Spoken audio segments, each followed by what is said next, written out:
Hello, everyone. I'm the Enforcer, and today we're going to be talking about the events of Day 9 in Ukraine. Ukraine has survived 9 solid days against the Russian onslaught. A very unexpected thing. They were not expected to survive beyond the first 24 to 36 hours, yet here we are 9 days later, still watching the Ukrainians valiantly hold their land.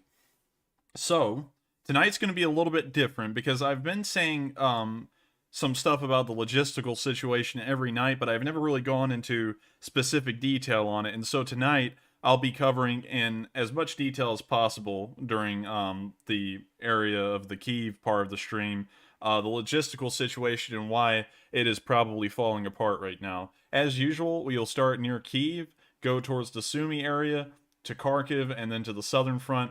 Then we'll cover the small amount of news that's not associated with any front, such as what happened near Balaklia today, and also what happened at Lviv. And also Kursk. Kursk is a very interesting development today, if y'all have not heard, but I'll save that for later. So, near the area of Kiev today, there have been a large amount of developments. I like to start off with something light today because I've been watching the mainstream news, and it's what they report on the mainstream news is mostly just the sad stuff. But I'm going to show y'all a crazy American cyclist who is currently cycling. At least hours ago, he was cycling towards the Hostomel airport. So I'm going to show y'all that real quick because it was a little humorous, I guess, that the guy is crazy enough to do this. It's totally deserted. I think if you're in a war zone and it's totally deserted, and you're close to the Antonov airport, which is reported to be in Russian hands, that may not be a good sign. But I do have my speedy Alpine bike, which is about 45 years old, so it's reliable. So I got that going for me. I think the guy's a little crazy. I wouldn't be cycling just on an Alpine bicycle towards any front line if I wasn't a person who was trying to fight there like a soldier or something. But nonetheless, it looks like he's going for it. So, anyways, we're going to move on. We've seen that there was more footage that came out today of the destroyed Antonov 225, a much better film of it. So I'm going to show that to y'all. Самолет в мире Ан-225 «Мрия», в переводе на русский «мечта». Так вот, украинские артиллеристы попали в него, и самолет сгорел. That was the largest plane in the world, once again, if you did not know that. And what was really interesting to me is that there was a translation down in the comments, but I don't want to scroll down there because there might be something I can't show on stream. But someone translated what this reporter was saying, and she said that when the Russians landed at the airport, the Ukrainians were there, and then the Ukrainians fired artillery into their own positions and ran, and then she made sure to note that the officers ran quicker than the enlisted. And I don't really understand two things. Number one, who knew who was the officers, and how did they observe them all running faster than the enlisted troops to fall back? And secondly, why in the world would the Ukrainians already have artillery set up near that airport, considering they weren't expecting an attack? And then they fire artillery on themselves. None of that makes sense. It's a pure propaganda story on her part. But regardless of that, the Antonov 225 has been destroyed, and you can see that there's a decent amount of footage coming out about it now. The Ukrainian government does say that they will rebuild an Antonov 225 once they win the war. So I'd like to see the rebuilt one flying within the next couple of years. It'll be a great thing to see Ukrainians' pride aircraft flying once again. Meanwhile, near the city of Bucha, we can see that there was more videos of the Russian VDV APCs that were destroyed the other day, and we've got more footage of it today. They say around 20 BMPs were destroyed in this area, so I'm just going to let y'all see the footage. To give y'all a perspective, I finally got the numbers on how many APCs are usually in a battalion tactical group, which is the kind of like base formation of the Russian military. Is kind of how they organize everything. And there are about 30 BMPs per BTG. So if there were 20 BMPs destroyed in that area, or those look more like BMD-4s, but nonetheless, they all have 30 APCs per BTG. If there's around 20 of them destroyed in the area, that means that almost an entire BTG's APC capabilities have been wiped out. And we don't know how many Russian infantry were destroyed along with the vehicles, but we do know that that is most of BTG's infantry carrying capacity. That's like 2/3 of it that was destroyed in one area alone. So anyways, moving on down here further, we can see that there have been some drone footage taken today of the city of Bucha. I'm going to show you all that right now. Hopefully this hasn't been deleted. I bet you it'll go down in like 3 seconds. Yep. Well, it got deleted. Well, it was drone footage of Bucha. Unfortunately, I can't show that to y'all. So I'm going to move on to the next thing that's in Bucha, which is that we've seen that there are pictures of Russians still in Bucha. So this is suggesting at the moment that while the Ukrainians have broken the western encirclement on Kiev, there are still Russians very close to the front lines near Bucha, and that'll suggest that there will probably be firefights in the area of Bucha within the coming days or maybe the next few hours. They may be ongoing at the moment. Also moving down to the area of Irpin, I believe someone told me how to pronounce that properly, but unfortunately I just can't get it right, so I'm just going to call it Irpin. We can see that there has been more evidence of bombardments of residential areas. I'll just let you watch the video. It speaks for itself.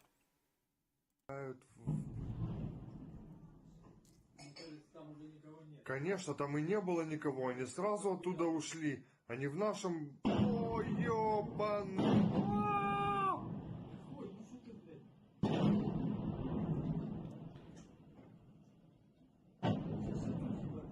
Ты такое видел? Ебать того... Твою мать, ребята, нам пизда. As you can see, the artillery was directly aiming at that building. I'm not really sure if they were aiming at it because there were Ukrainian soldiers in the building. Hopefully all the civilians were evacuated, because if they're not, you can assume that there was a large amount of civilian casualties as the artillery rained in on that building. But hopefully there weren't people there.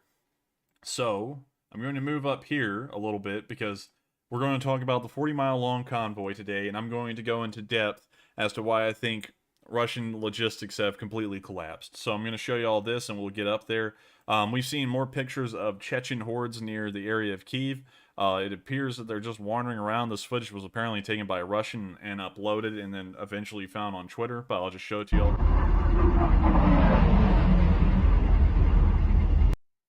So the tweet's been deleted, unfortunately, but you get the picture that there are Russians near the area of, Chechens near the area of Kiev. And so finally, we're going to move on to the 40-mile long convoy. And before I touch anything down here near Kiev, we're going to talk about the logistical situation, because I believe that needs to be cleared up by me as to why my position is what it is.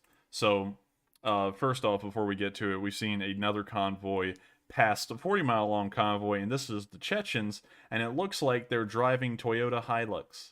Of course, it's not a Toyota Hilux. That's just what everyone always says whenever they see a pickup truck in a war zone, but it looks like the Chechens are using civilian trucks.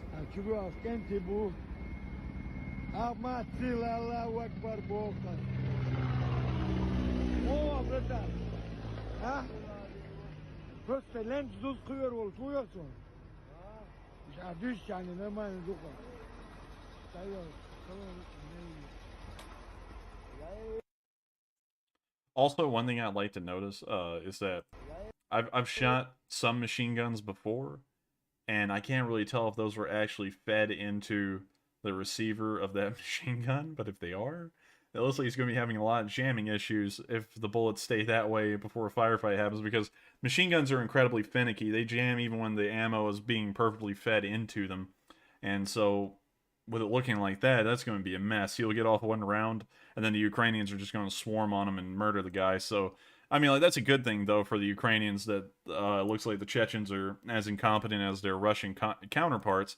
And now, we're going to talk about the logistical situation. So before I click on this and show you all the drone footage of the convoy still sitting still on the third day it's been in Russia, I'm going to go over some numbers with y'all, because this is why I pushed back the stream by 3 minutes, is because I was still trying to go over the math here.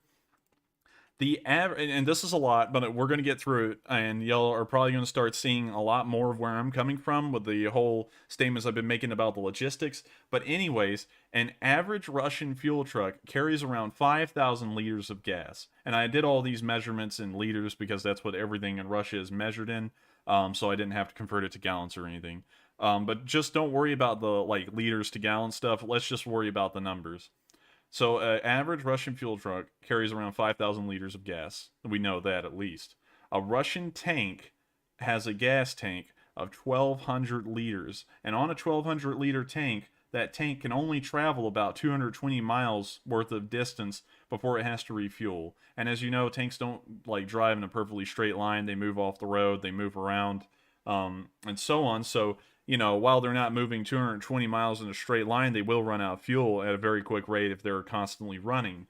And so one supply truck, since it carries 5,000 liters of gas, and how many supply trucks are needed to refuel how many tanks? You only need one supply truck to refuel 4 tanks entirely.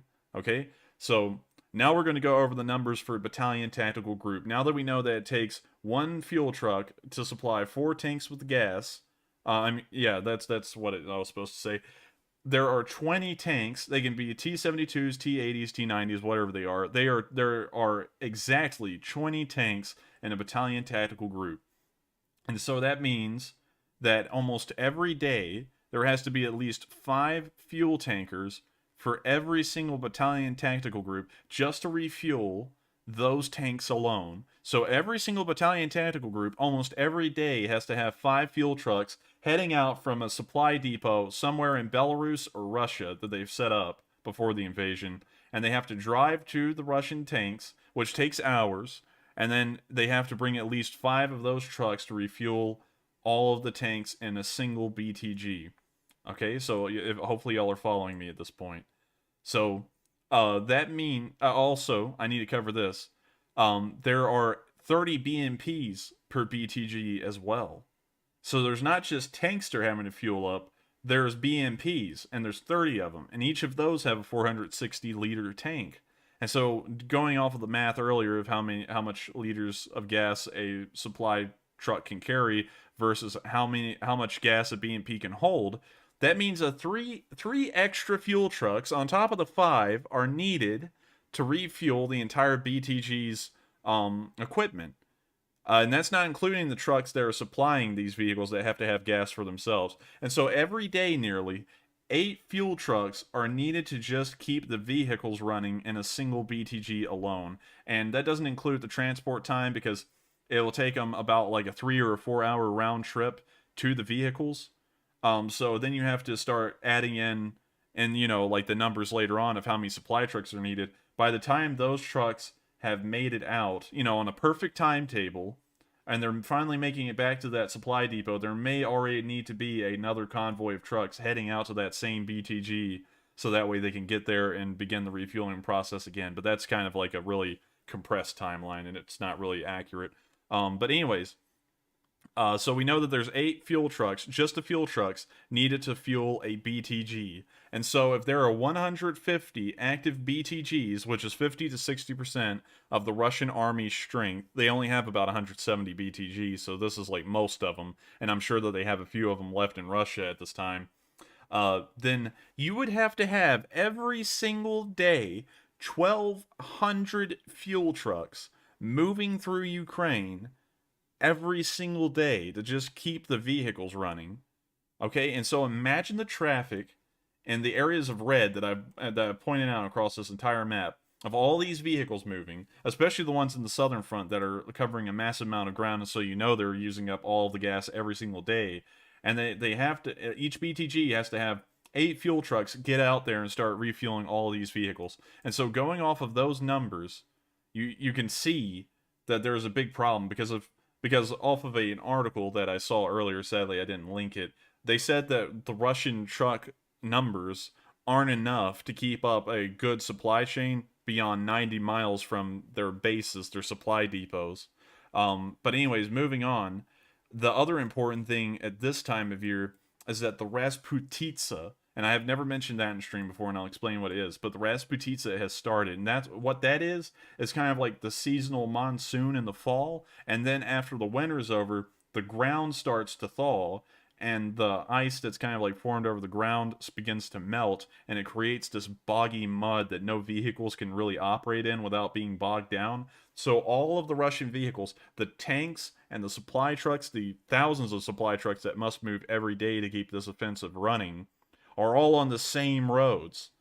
And so, and on top of that, it doesn't. An army just doesn't require fuel to run. Then you have to add in normal supply trucks with those convoys for each BTG, for food, ammunition for the rifles, equipment, maybe extra uniforms if one's gotten damaged beyond repair. You also have to add in the road traffic for ambulances and stuff like that. They have to pick up injured and dead Russian troops, and you're looking at thousands of trucks that have to be operating every single day on a perfect timetable to keep the Russian army running. And when you look at that, you can see that if any wrench is thrown into that system, it's going to fall apart. And so anything that happens, like a fuel truck is destroyed, like just one of them, will throw an entire BTG off schedule because they then have to wait for a replacement fuel truck to fuel up the rest of the BTG, or they have to leave those vehicles behind until they can be refueled. And so then, finally, that brings us to the 40-mile-long convoy, because I just told y'all that everything the Russians are using right now can't go off-road because it'll get stuck in this Rasputitsa kind of mud. And so let's look at this convoy and tell me this, when you're looking at this video, do you see any usable part of the road where a convoy can actually drive through uninterrupted? And let's just take a look at this video and see.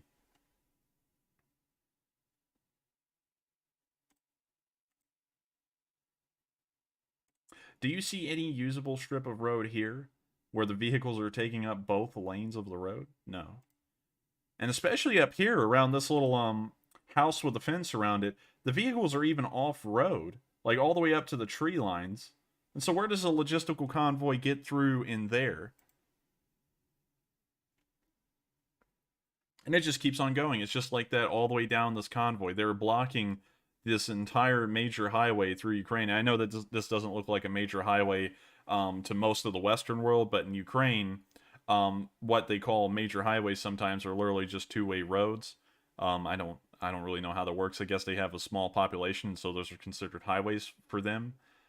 But you can see that they're blocking the road a lot in some places, and they can't go off-road because the Rasputitsa mud is everywhere. And so they're blocking already the strained logistics that they probably don't even have the capability to reach. And now they're blocking them from getting anywhere. And so now you can kind of see, hopefully, that what I'm saying about the logistical situation is falling apart is true. Because it appears by the numbers, they're going to be having they're having an incredibly hard time keeping up with this kind of strain on the military. So that being said, now that I've gotten through all that information to show y'all why I'm thinking the logistical problem is just absolutely screwed over, we're now going to move on to the news from Kiev. There's been great news today. Another Su-25 has been shot down near Kiev. There are pictures of it, and I'm just going to show those to y'all real quick. You can see that's the part of the tail section, but it was shot down, and that was confirmed by the Ukrainians. So that is, I believe, like the 4th or the 5th Su-25 over the course of 9 days that's been shot down near Kiev. So very good for them. Now moving on into the city of Kiev, we can see that the mayor of Kiev was near the city perimeter today as they were preparing more defenses. I'll just let y'all listen to him real quick. Зараз знаходжусь на одному із блокпостів, хлопці групляються, готуються дати відсіч всім тим, хто приходить на нашу землю. Все нормально, дух бойовий, нас не зламати. Now, this guy actually used to be the former heavyweight champion of the world, and it's really impressive to me that he stayed around. He's like a millionaire or a billionaire, I believe. He's a rather rich person. He could actually have just left the country, but instead he decided to stay. And I have to say, all the people in the Ukrainian government have decided to stay, from what I've heard. I haven't heard a single one of them leave. And so that's really profound that all of your politicians are out there with you, supporting you, helping you, and just, if anything, giving you support and just being there and staying there and believing in the cause. And that just says a lot about the kind of people who come from Ukraine. They're very proud and very strong people, and I'm very proud of those people too. Even though I'm not Ukrainian, I'm just absolutely proud of these people. They've set a standard that the world can't even keep up to in most parts. Anyways, moving on, we can see that teens have joined the territorial defense units around Kiev. Yes, around Kiev. Here's a picture of them. Just your average day group of dudes. Now they've gotten AKs, and they're going to try and defend the city with everyone else. So hopefully they do good. They've got some knee pads, so I guess that's a good start in terms of protection. But hopefully they'll get some kind of body armor if there's any to spread around still, and hopefully they'll come out of this safe, and hopefully they'll defend their city well. So really, that's all I got to say about that. Hopefully they just don't get hurt, and hopefully they push the Russians back or hold them where they are. Also, we've heard some explosions in Kiev later on in the night. I'll show you all that video.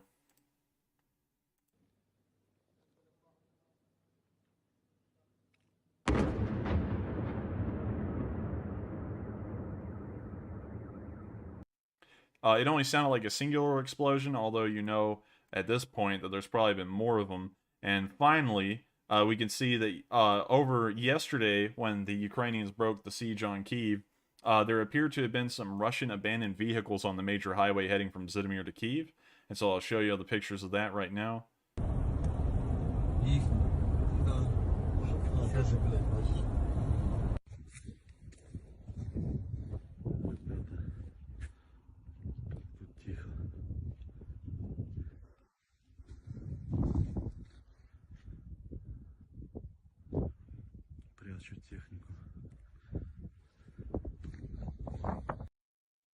So you can see that, you know, the Russians were pushed back for sure because there's none of them around on the major highway from Zhytomyr to Kiev, and they claimed that they had taken this highway on like the second or the third day of the war. And so they've been pushed back for sure because they retook Bucha. The Ukrainians claim that they've pushed them back out of this entire area, and now we have the abandoned vehicles to kind of back that claim up. And so before I move on to the area of Chernihiv, which has like one development in it, I believe. Well, no, we'll cover that real quick, and then I'll go to questions. So let's click on this, so we can see that the Ukrainian we can see the view from a Ukrainian soldier in Chernihiv. Unfortunately, there hasn't been as much news coming out of Chernihiv, so I believe that the Russian offensive has kind of stalled in this area, and they're starting to just pound them with artillery. And once again, every time I speak about a military unit that the Russians are having to use, like if they're firing artillery or they're moving somewhere, just think of this every single time. There has to be a team of supply trucks helping them do anything at all, including shooting anything, because ammo is not carried around. A lot of ammo is not carried around with the Russians as they're just traveling from place to place. That has to be brought up to them by a truck. And so whenever you hear of an artillery barrage and you see all those grads firing in the distance, some trucks are having to come up to them later on, a load of them, and start reloading these grad launchers and stuff like that. But I just want y'all to think about that from now on whenever y'all hear about military units, because it's not about the actual number of tanks they can field. It's not about the number of planes they can fly. It's about how much of that can they actually support with supplies, because they can't support it with supplies and they don't have the ability to. That's the numbers on paper simply don't matter. It all matters about what they can actually field due to their supply limitations. Anyways, I'll just show y'all the video and let y'all see the view in Chernihiv at the moment. Отвернулся, блядь. Ебать его в рот, сука, все в крови, нахуй. Фу, блядь. I think I said Russian, this is actually Ukrainian soldiers, so I'm sorry about that. Если еще не ёбнули нас там на школе, я думаю, еще у нас есть миссия, блядь. Да. Ну, блядь, мы только с караула, блядь, мы як хуй его. Ну там же есть, блядь, были большие начальники, которые все решали, блядь, стратегии, тактики, блядь. По домам должны были сидеть. Я тебе скажу так, что грех было не ебануть с их стороны, блядь. Столько голов сидеть, блядь. Тупо на одной точке, блядь.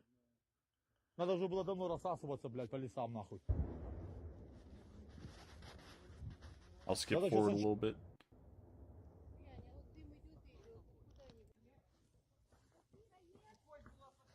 Топор дайте. Skip forward a little bit more. 3 штучки. Окупаем недорого. And I'm going to stop it right here because up to this point in the video, they haven't really shown any identifying landmarks or features that could say where they are, but later on in the video, they do. So I'm going to stop it right here so that way if there's any Russian bots watching and they actually relay information to anyone, they can't get that information off of me. They'll have to find it somewhere else. And so with that, I'm going to start answering some questions. So let's see, what do we got? Oh wow, we got a lot. Golly, wow, y'all are going 100 miles an hour. I like it. Keep the questions up. I love questions. Um, let's see. Oh gosh, there's loads of them. Okay. Um, Pavel is in the chat. He's still alive. He's currently fighting in Kiev right now. So I wish him the best of luck, and I'm glad he keeps on coming on. It's 5 o'clock in the morning over there, just about. Now it's around 6. But let's see. Let's see some flags. Yeah, let's see some flags in the chat if y'all would like to do that. Let's see some Ukrainian patriotism in here. Has it ended or not begun? I don't know what that's about. Finally got here at the start for a change, even though it says stream ended. Yeah, I had a problem at the beginning. I actually had the stream ended card up before the stream starting card, and usually it's in the opposite order, but for some reason tonight, the OBS software decided that it was going to put that card up first, so I switched that as soon as I saw it. I am tired and I'll never eat meat again. Oh, yikes. I hope you haven't seen anything too bad. Pavel, keep fighting the fight. Yeah, keep fighting that fight, Pavel. I mean, like, you're over there fighting for a worthy cause. Remember that no matter what you see, what you're doing is right, and this whole entire chat's behind you, some 1,000 people probably or so. So I thank you so much for going over there, because not a lot of people have, and you're one of them, and you're one of those heroes that will help save Ukraine, hopefully. Let's see. What could be Edward Snowden's role in helping Russia? I don't really know. I don't really know a lot about the Edward Snowden story. I know that, he's wanted for treason in the United States for giving some kind of information. I believe it may be getting two people mixed up. He's either the WikiLeaks guy or he's the guy who showed that the U.S. was doing a whole bunch of clandestine stuff around the world. I don't really know which one he is, so I really can't comment on that. Pavel, you're alive another day. It's a good day. Yes, it is a good day. Let's see. Yesterday's attack to the nuclear plant was not only an attack to Ukraine, but also the world, as the plant powers other countries. Yes, but it is a power plant within Ukrainian borders, so it is considered a target, in the Ukrainian war, because, when you look at it really, when you really think about it, every power plant powers some other part of the world in most places. There are power plants in Germany that power some of the grid in Poland, and then they sell some of that energy over to other countries and stuff like that. So, I mean, like, you could kind of make that argument everywhere, but what they did at that nuclear power plant the other day was completely uncalled for, pretty much shelling the power plant itself. That was very dangerous and precarious, and luckily the fire started around a decommissioned reactor, because it had been refurbished for the past few months and it still wasn't online, so there was no risk of anything severe happening anyways. But the fact that something severe could have happened is enough to say that the Russians are just messed up for doing something like that. So moving on from that, there seems to be a lot of conflicting reports on the Zaporizhzhia nuclear power plant radiation levels. Could you clarify? At the moment, as of like about 30 minutes ago, they said that there was no rising radiation levels, and the Ukrainians actually had scientists on the ground there, nuclear scientists, and they said that everything was fine. The radiation levels were normal. The Russians also confirmed that, and I believe there's an American team on the way to also ensure that the power plant stays in a safe condition. So everyone in the world kind of got involved on that one, and at the moment it doesn't look like anything's happened, thank the Lord, luckily. So, let's see, my relatives in Sumi are out of water, but it snowed, and they scooped up snow and have water now. Well, that's good. I hate that they're out of water. I haven't heard anything about the situation in most cities as to whether the Russians have cut off the water and the gas. I know that they hit heating pipes near Kiev, but I haven't actually heard anything about them cutting off water and gas, because I always assumed that would be something that they would do to try and start getting the Ukrainians to surrender in larger amounts. Guys, so much propaganda and misinformation. I'm so thankful this is an independent channel. No problem at all. I try and report the most honest information, even if it is to the detriment of Ukrainians. Although I do think the Ukrainians will win entirely. It would be foolish of me to not admit that the Ukrainians will have a defeat here or there, and they will lose a little bit of equipment here and there. It's inevitable. It's a war, There will be people who die on both sides and stuff. But overall, the reports are coming out, and it looks like the Ukrainians are holding their ground incredibly well. So I have never lost faith in Ukraine at this moment. And I don't believe I'll lose faith in them until the end of the war when they win. So that being said, I'm going to move on to the next questions. Hit that like, everyone. Yeah, if you do like the news, make sure to hit the like button because it does help this to become more popular and more people will hear this news. So if you think it's a high quality, make sure to like it. Are you from Ohio? If you're talking about me, no, I'm actually from the southeastern United States. Isn't it best to get both sides' perspectives? I've done this since day one, and I've realized that there are two very different versions of the same story going on. A lot of finger pointing. Well, we'll get down to why the Russian finger pointing is almost entirely untrue here in a bit. But for now, we'll leave that alone. If you hang around during the stream, and when I get to the southern front, you'll start seeing that there's really only one perspective because the Russians are making up most of it on their side. This past night was a night of dealing with a 40-mile long convoy. So I guess since they're still not moving, you've pushed up on it, perhaps. But I wouldn't say that because that will be reporting positions. Let's see. Good evening to you, my American friends. I'm tired. It's like 5 a.m. in here at Forcer. Lots of information is not reported at all. Also, I think this war will last a while. I do agree that I believe this war will last a while. And unfortunately, a lot of information is not reported at all. And I can only work with the information that at least makes it onto the internet with pinpoint locations on where they are so I can kind of approximate what's going on. But if you could get us more information, Pavel, if you could join the Discord, if that's possible, and send us what you have, I can try and make these news reports more thorough, if you know what I mean. So, make sure to send anything you have if you have it. Cover the 40-mile convoy, already did.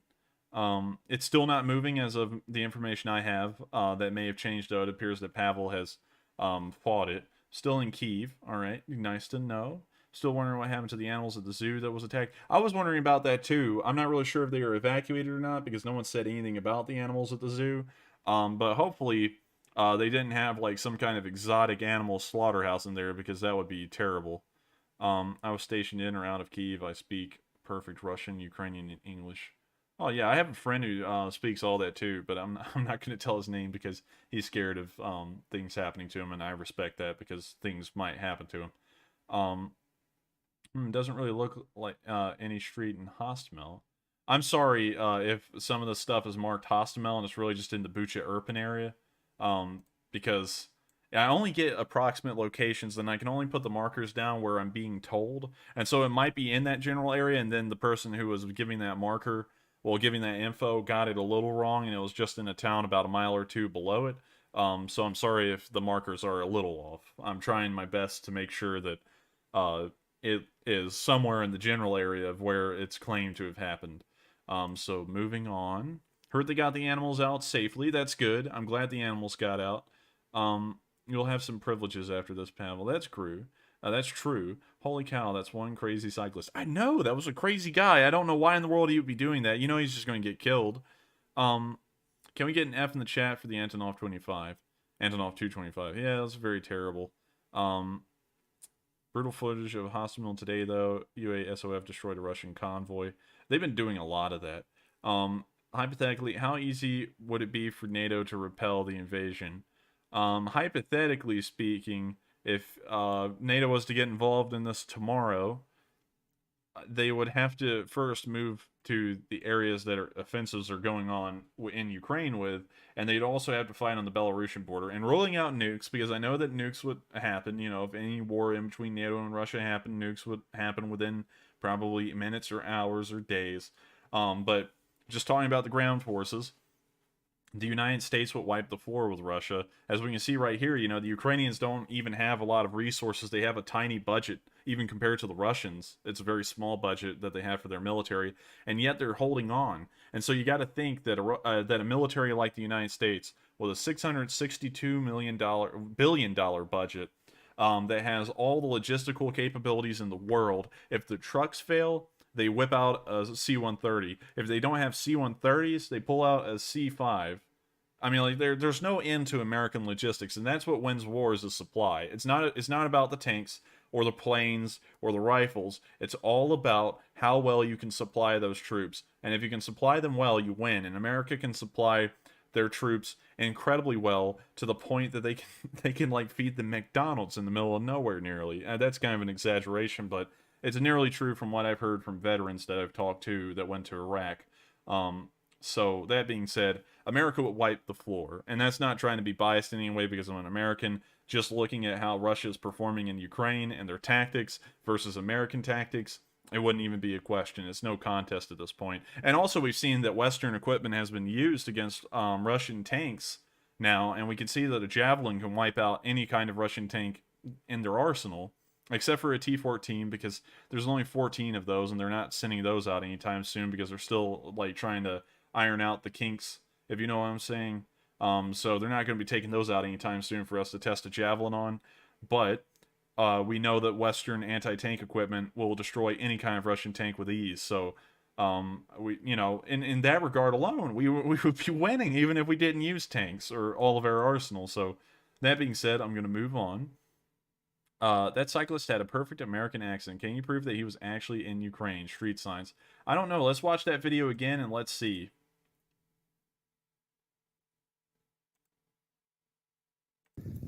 It's totally deserted. I think if you're in a war zone and it's totally deserted and you're close to the Antonov airport, which is reported to be in Russian hands, that may not be a good sign. But I do have my Speedy Alpine bike, which is about 45 years old, so it's reliable. Okay, I gotta say this. While he does have a perfect American accent, there's not a lot of road signs. I do have to point this out. If you look at both sides of the road, they both have white lines, and in America they have a white line and a yellow line. So he is not in America. He's not making this video in America. And there's also these lamp posts on the side of the road, and America never does that in the middle of nowhere from what this looks like. So maybe, I mean, like maybe, I don't really know. Now that you brought up the validity of this video, maybe it is, maybe it isn't. I mean, like, you know, this could be another Lord Miles situation like that guy, you know, Lord Miles in Afghanistan, where no one believed he was actually there until he actually reported the location of a UN safe house that he was in, and then everyone was like, oh, he's really there.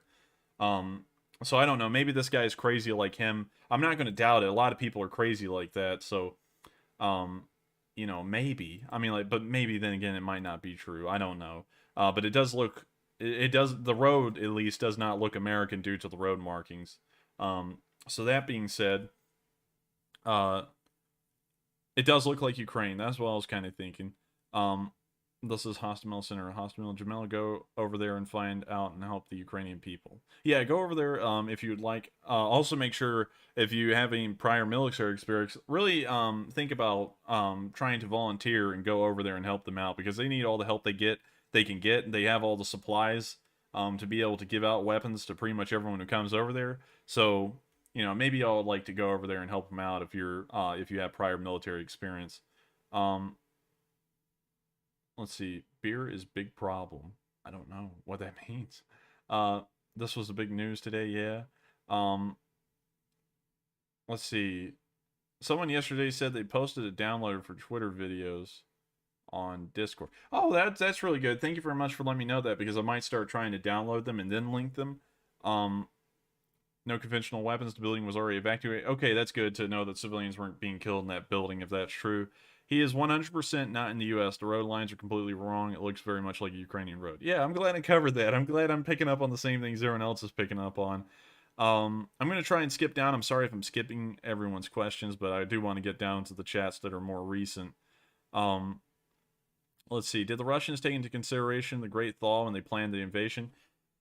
I don't think so, because if they wanted to actually invade, and they wanted it to be a proper invasion, okay, because here's what I'm thinking, okay? I don't really think they even cared what time of year it was. I believe they had this planned out for about 3 to 4 months in advance, and it was ready to be executed at just about any time, because all the forces got on the border about 3 months out, really. When you look at it, it was around December or so.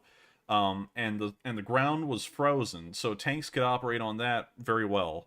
But you know, I'm gonna go all the way back to earlier streams, and if you want to hear like my exact information from then, go check those streams out later. But the Russians weren't expecting this kind of stiff resistance, so I believe they didn't really care about the condition of the ground when considering the logistics and their offensives and stuff, because they just believed, based off of what happened at Hostomel with the 200 VDV troops being landed with no support and an incredibly small number, and they got pushed off the airfield within hours. that tells you that they weren't expecting a lot of resistance, and so they didn't really care about what time of year it was, because they thought they would just roll some tanks down into Kiev and it would be over. And they roll some tanks through Kharkiv and it'd be over. And they would control the major population centers of Ukraine within a day or two. So I don't really think they took that into consideration because they were expecting this to go so well and so easy and so quick. So I don't think they did take that into consideration. Let's see, 44 million is a fairly large population. I don't know what that is in reference to. They don't have emergency lane paved. Huh. Well, maybe, I mean, I'm kind of calling this a highway. I don't know if this is a highway, the P56 and P02. But that's where the 40-mile convoy is currently at. So I may be wrong on calling them highways, but that's where they are. And you know that since a front line encompasses this other highway, that's where most of the logistics are coming through. And so, you know, they're getting backed up on that same road. I'm sorry if it's not a highway or not. Let's see. Russia is only 146 million. Yeah, but you know, everyone's always talking about the Russians have 1 million troops and stuff, and they have a larger population. But they only have 280,000 active duty personnel, and you know, in the ground forces, we're going to call it the army. They only have 280,000 active personnel in the army, and all of those are currently almost being used entirely in Ukraine. And if they give a general mobilization, and they have more troops to work with in the future, we're going to know, because it's going to be an official announcement, and it's going to make international news if they do. So right now we know that the Russians only have 285,000 active duty members in the Russian army, and about 90% of them are currently within Ukraine right now, fighting over, you know, all these cities like Chernihiv, Kiev, and Kharkiv. So moving on from that, they are doing their best to keep air control over the convoy, but I hope the Ukrainians can get through. From what I heard yesterday, they were already destroying a decent amount of the convoy near the closer parts that were nearer to Kiev, but I don't know. I haven't gotten any confirming information on that. Russia tried invading old Russia in the winter. They pulled a classic failed invasion. They did. Historically, this affected pretty much every invader: the Mongols, Napoleon, and the Germans. I don't say the leader of Germany in World War II's name, because I think YouTube has a strict no-no policy against that. I'm not really sure, but I avoid saying that name because I don't want this to get banned. So anyways, yes, they pulled a classic fail, and I believe it's because they were so overconfident in their ability to just win this quick offensive, much like all the predecessors before, that they didn't put it into consideration. Do you think Ukraine has a chance to win this war? Yes, entirely. They have a pretty high chance of winning. Let's see. What worse, the fuel shortage or the Chinese tires? I've been hearing a lot about the Chinese tires too, and that's leading to a lot of vehicle attrition in the logistical units, or at least the logistical side of the BTGs, because I'm sure the BTGs have logistical equipment assigned to them, or it may be an entirely different chain of command that the logistical divisions are running under. But nonetheless, that's inflicting a lot of attrition on logistical units as well, because the tires pop on a truck and then it just sits there. All the supplies are in it. The supplies were already supposed to be on their way, and so they're not a supply depot for another truck to bring up there. It's stuck in that truck. And so then someone has to come up there and fix those tires, and, you know, that takes hours and may even take a whole day to fix one truck. And so, you know, you can start seeing that there will be a compounding problem out of that. So I'm going to answer a few more questions. So, let's see. No, they drive from the east. The railways stink from Sumi and Kharkiv, in my opinion. I've done both. I don't know what that's about. Let's see. Shooting down SU-25 Frogfoot, not easy to take down, especially by a Stinger. They're like our A-10 Warhogs. Yeah, there was one that shrugged a shot on the old map from last week, down near Kherson, and you could see it in the video, and it was amazing. It just took a Stinger shot straight up near the cockpit, near the front of the plane, and it just kept flying. It was incredible. That SU-25 pilot unsuccessfully ejected. Well, good. That's one less Russian pilot we have to worry about getting back in another plane. Let's see. Oh no, the chat just... Oh no, the chat just went down. Okay. let's see. I saw a live camera feed last week and the Russians taking it down. The tanks' military vehicles were very old. Why do you think that is? Well, that's because they don't have a large military budget. Ever since the Soviet Union has collapsed, they've hardly produced vehicles. Like, they only have like 300 something, 400 something BMP-3s, which are the BMPs that they started producing after the Soviet Union collapsed. All the BMP-2s that were made, most of them were made in Soviet times. So the reason why they're old, I'm going to just cut this answer down short. The reason why they're old is because they don't have a big budget, and most of their equipment, like their nuclear arsenal, is just carried over from the days they were actually a superpower and could actually manufacture the stuff. These days, they're hardly at a level to do anything that the Soviet Union was doing back in the day, and they weren't even that good at doing it then. But now they're at a lot worse, or a lot more worse of a position.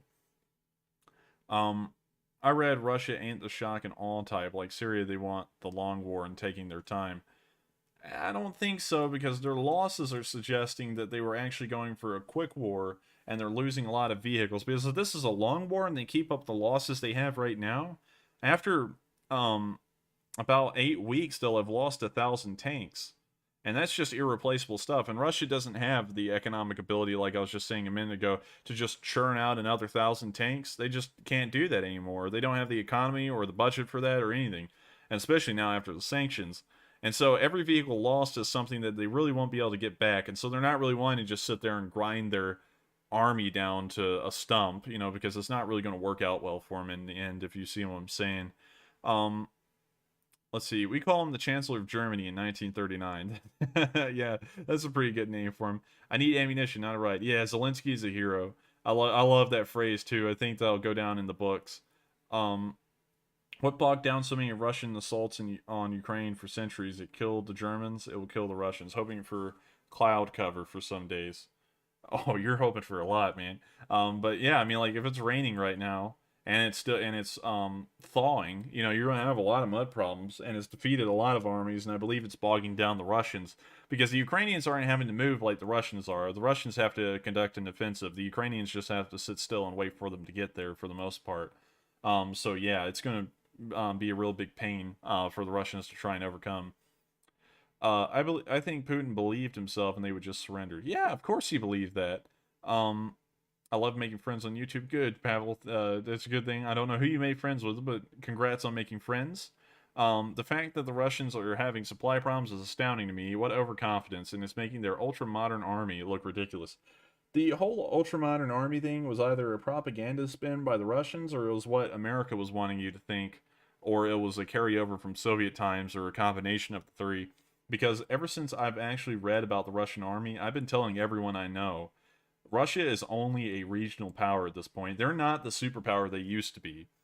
They're a regional power. They just have a very large land border and encompass a large amount of land, but it's mostly empty. They only have 130, 120 million people living in the country at this point.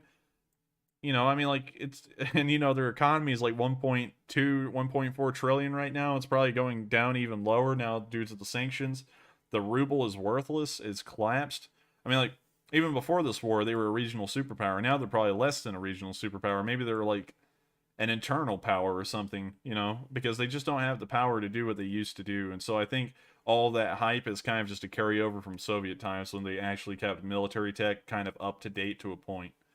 The ground is too muddy till summer for the Russians to maneuver. That's true. And that's why if the Ukrainians can hold them for a good while longer, the Russians will probably give up. Because the thing is that summer in Ukraine, like past the thawing phase and the Rasputitsa, is about another month and a half away. And do you think that the Russians are going to take nearly 2,000 losses in tanks alone, and thousands of losses in APCs, and tens of thousands of losses of infantry to wait until summer? It's just not going to happen, I don't think. I believe they'll have a ceasefire before then. Although, you know, that's saying things in a hopeful light, because Russia has a vested interest in Ukraine. I suggest watching other YouTubers' videos and why Russia is in this war right now, because it's a strategic concern of how much front line they'll share with NATO. Because at the end of this war, either Ukraine will become aligned with Russia, will become Russia's puppet again, or it'll become a NATO member most likely, or be heavily aligned with NATO, although claiming to remain neutral. And either way, the Russians have a lot to gain or lose from this. So I don't know. I mean, I think the Russians will give up within the next 2 weeks probably, but we'll have to wait and see because that's all speculation on my part. Let's see. I've been praying for lots of rain for Ukraine since the start. Tanks aren't mutters, which you, being from SEC land, know what I mean. Gig 'em whoop. Yeah, I mean, yeah, if you're talking about the southeastern area, yeah, mud gets really bad around here during certain times of the year. It's like your shoes just get sucked up by the mud. You know, you're walking with boots on, and then the next thing you know, they're just gone, and you're like walking around with a sock, and that's it. So yeah, I understand about the mud. It's really rough. Their plan is since more than 1 year at least since their first border drill on March 2021. I don't know. I mean, like, you know, I'm just saying, if they're taking the losses they are right now and their logistics can't keep up at the moment, imagine how this will go if it goes on for any longer. It's not a good looking picture for the Russians. It's a grim picture. Russian tanks such as the T-90 and T-80 T-90 series can fend off Javelin missiles thanks to the Arena CAS systems, but most enemy armor is T-72 variants. T-80s, T-90s are destroyed by rocket volleys. I would reference you, I believe you're a new viewer, but I'd reference you to the Discord server. I would join that, and I have a map from, let's see, what's it called? The first week. It's the first week map. It's the day 7 map. And you can go to Sumi and Kharkiv, and you can take a look at all the destroyed T-80s and T-90s by Javelins. They're not immune at all. They get destroyed pretty easily by Javelins. And there's actually, and I'm not saying that as like, kind of like an assumption or something that they were probably destroyed by Javelins. There's a lot of videos of them just being destroyed by Javelins. So one more question. Russia's best, most modern high-tech equipment exists only in very small numbers, like the Su-57, just 14 of them. That's true, and I think only one of them made it out of trials. The rest are kind of like prototypes for testing, and one of them is actually just a serial production number of that, but I'm not sure. So anyways, we're going to move on now to the area around Krolovets. Most of this stuff here is in unknown locations, so I just kind of put it up here to group up the unknown location stuff. So we have territorial defense units stealing Russian tanks off the road. I'll just show you all the footage of that right here.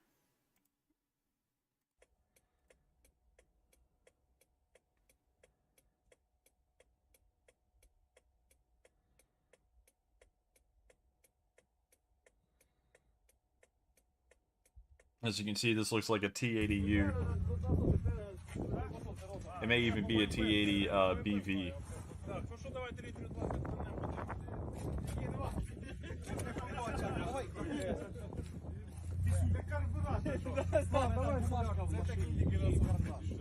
Леша! Леш!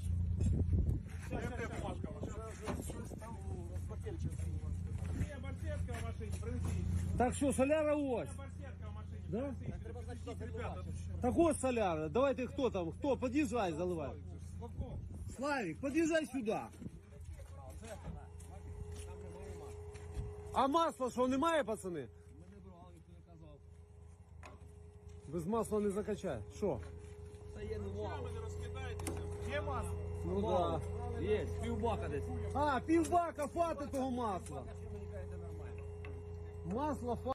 As you can see, they're stealing another Russian tank. That's not anything new.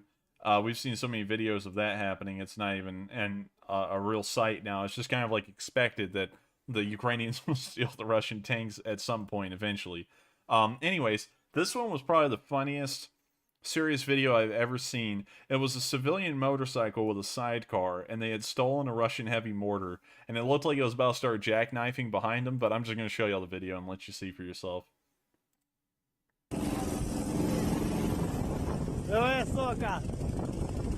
Буде водить, Васюк, буде водить, не висить. Ні, мотоцикл не бере. Давай, штурман, блядь!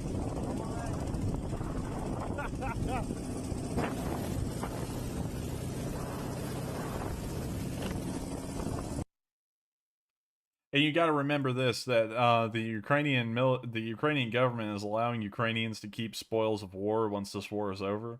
So these three guys may just own a mortar for the rest of their lives amongst all three of them, or they'll give one of them ownership of it, or they'll turn it over to the Ukrainian military. So that's a really interesting thing. And anyways, finally, we have a video of a Ukrainian ATGM at work. We can see it destroying an unknown vehicle at an unknown location. I'm not really sure if that's a BMP-2 or a T-72, or, you know, well, what I'm trying to say is I don't know if it's an APC or an MBT because the footage is kind of grainy, but here we go.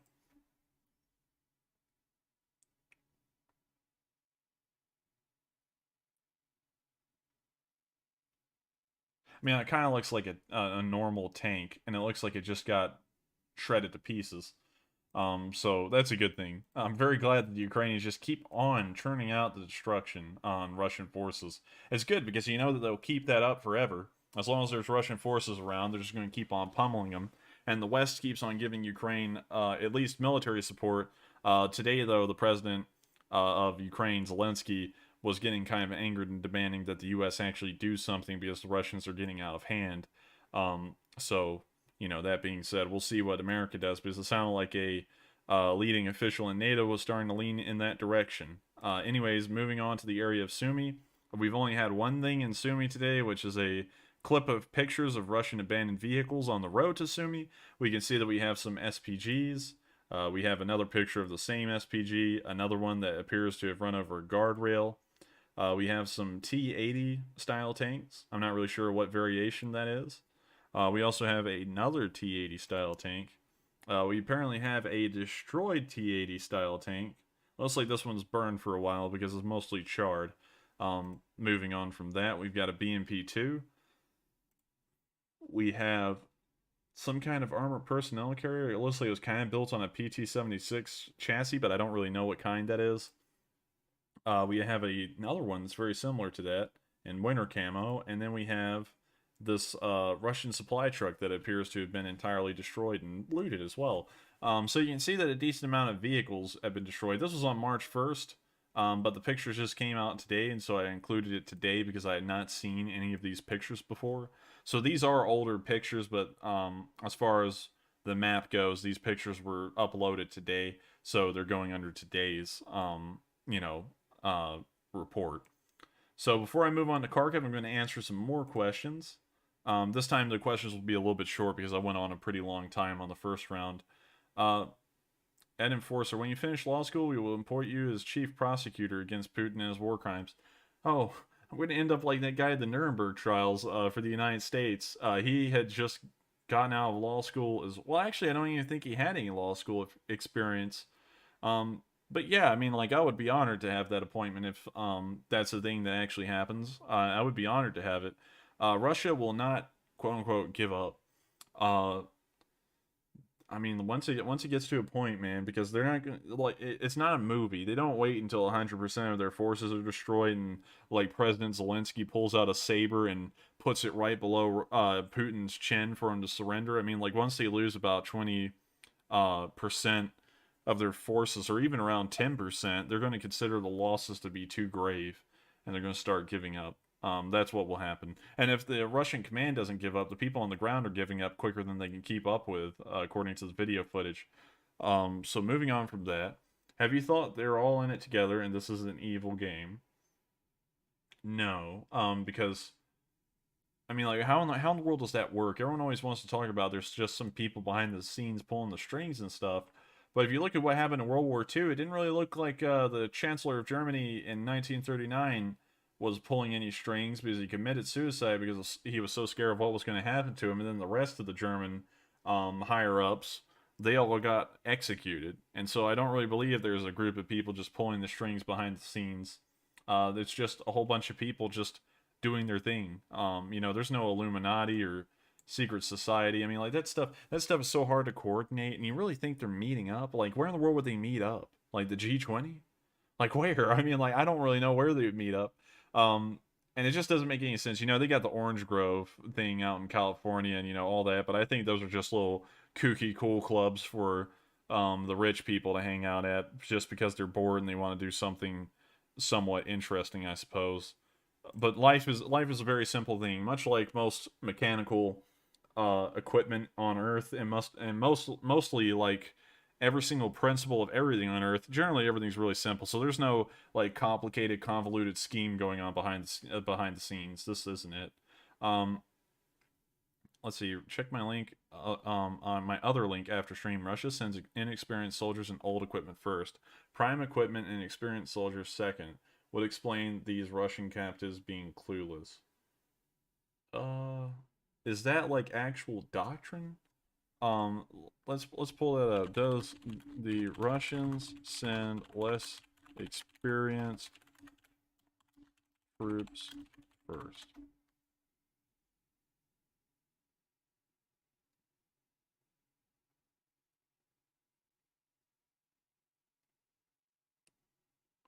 Let's see.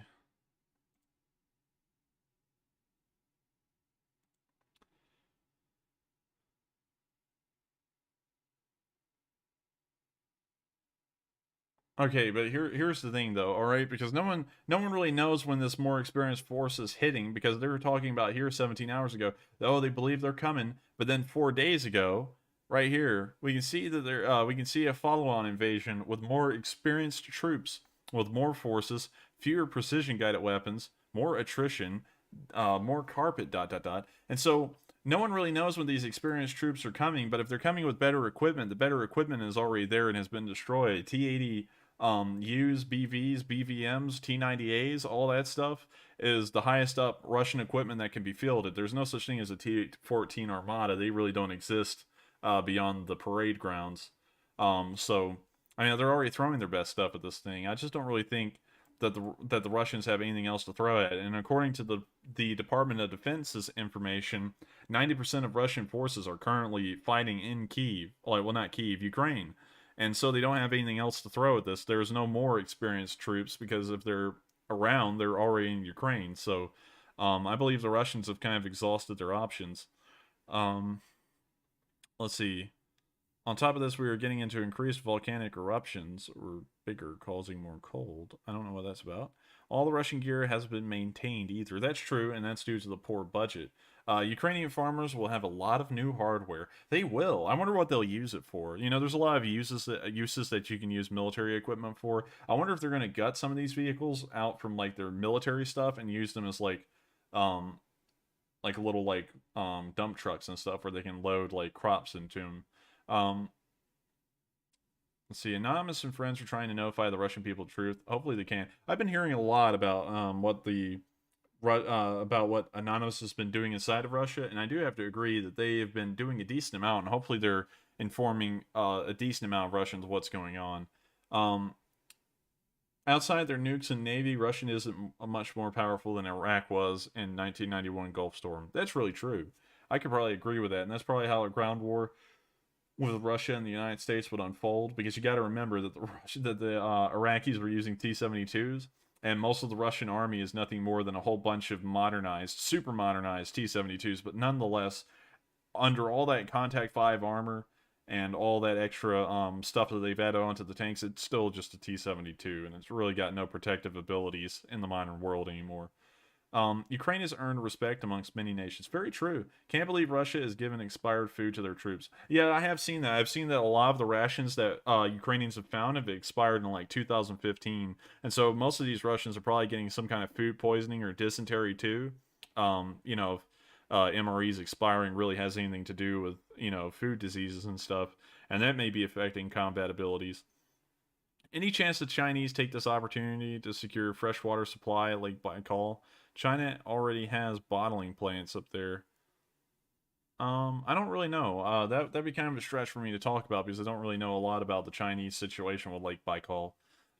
Ukraine is under arrest. What? So like a cop came up and just put some handcuffs on the entire country of Ukraine? If you could clarify that for me, I'll try and answer that or respond to it. Are you in the army now? If you're talking to me, no. I'm a full-time college student. I just have I'm a history major, and one thing I love to focus on with history is war, and I'm not like the World War II enthusiast who can name every tank. I generally try and focus on like the overarching strategies that kind of keep wars going, and once you really get to reading, it's really all in the logistics. It's not really in the equipment. That's why that's why in World War II, Germany could have Tiger 1s and Tiger 2s. which, you know, on paper were a lot more powerful, but there weren't a lot of them. It was really hard to supply them, really hard to keep running. The transmissions would break down. It was really hard to get another one to these tanks. But then the Americans, you know, they come in with just an average tank, M4 Sherman with mostly low velocity 75mm guns, and they were able to supply them well, and along with well supplied air support, they went, you know, they just pushed the Russians back without taking hardly any casualties at all. And so it goes to show you, and also the Russians were floundering in World War II until the Lend-Lease agreement happened, and then America started sending them hundreds of thousands of trucks, which they weren't manufacturing because the Russians, even then, were not the smartest, and they would focus more on producing tanks, and then no trucks to help support and supply the tanks. So, you know, the Russians have been like this since the dawn of time, I guess. We'll answer one more question, and then we're going to move on. Many Russian mothers are crying right now. That's true. When can we expect to see some Ukrainian action in the sky? We've seen a decent amount of it. We haven't been seeing a decent amount of it lately, but we did see a lot of Ukrainian anti-air in action today, so I'll show you all that in a bit. But anyways, we're going to move on to Kharkiv now, and we're also going to cover the Balaklia area just to get that all in one fell swoop. We can see that there was a captured T-80BV near Kharkiv today. There was a picture of that taken and uploaded on Twitter. Here's that picture.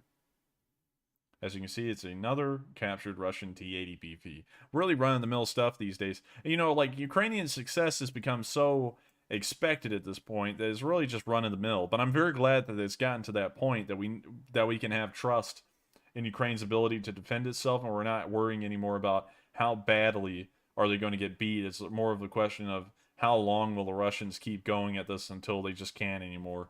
Also, looking at this, we can see that there was an unexploded bomb in Kharkiv today, and a group of the workers who were removing the bomb took a picture with it. They're actually soldiers, they're police of a kind or something like that, maybe a bomb removal squad, but you can see that's a rather large bomb. I'm not even sure the size of it. Maybe it's a 500-kilogram bomb, maybe even larger, but regardless, it's huge, and apparently it was a dud as well because it hasn't exploded, and they seem pretty confident taking a picture with it. So that being said, we've actually covered everything just in 2 dots that has happened around Kharkiv today, except for the one major thing that's happened today tactically.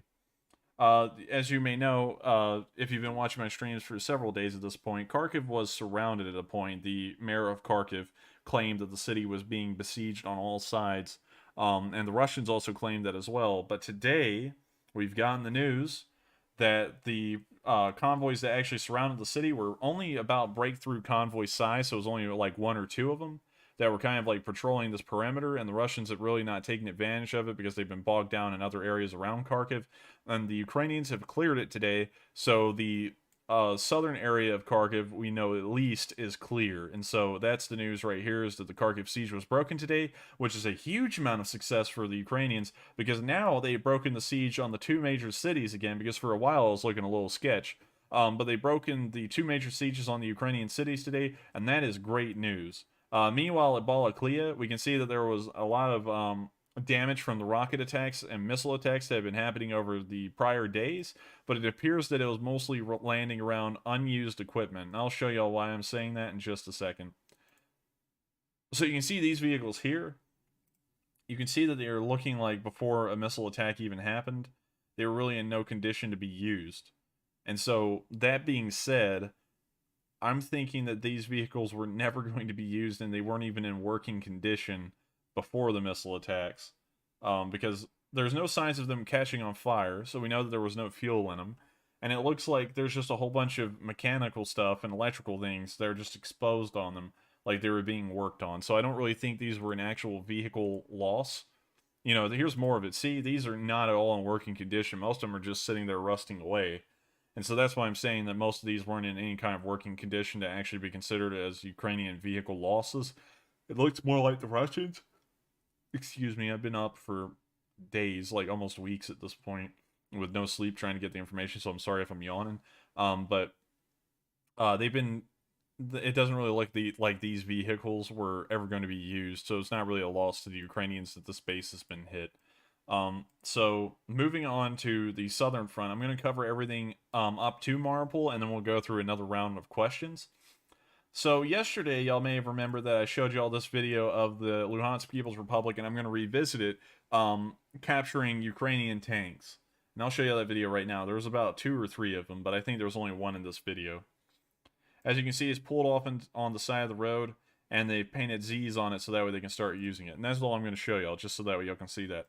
The Russians came out again today, at least the Luhansk People's Republic did, and then they said that they had captured another 3 tanks.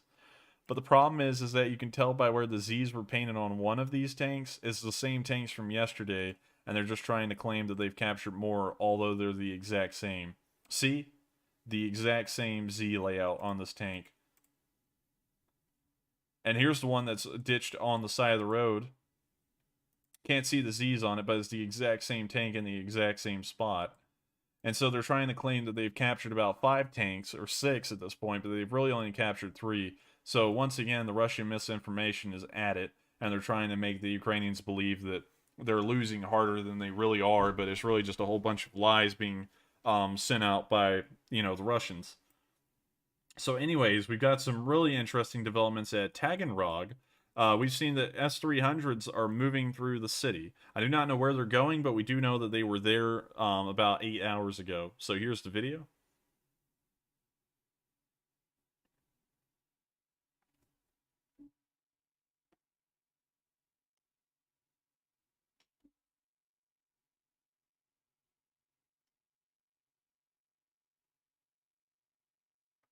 And you're getting the general picture that they're just moving S-300s through the town. So I'm going to hop on off of that, and we're going to go on over to the town of let me make sure I get that right. Volnovaka. We're going to move on to the town of Volnovaka. That's a very hard thing to pronounce. I'm sorry I butchered the Ukrainian town names. But the DNR has moved up a little because they've captured this town today. I pretty much declared this as captured by the DNR DPR since the beginning of this war, because it was right there. I mean, it's only like a half kilometer to like a half mile away from the area that the DPR already controlled. So this is like a microscopic level of advancement of a front line right here, but they're claiming that they captured it. The Ukrainians have not denied that or verified it at the moment, so I'm going to assume that it has been captured by the Russians in light of a lack of information from the other side to deny that.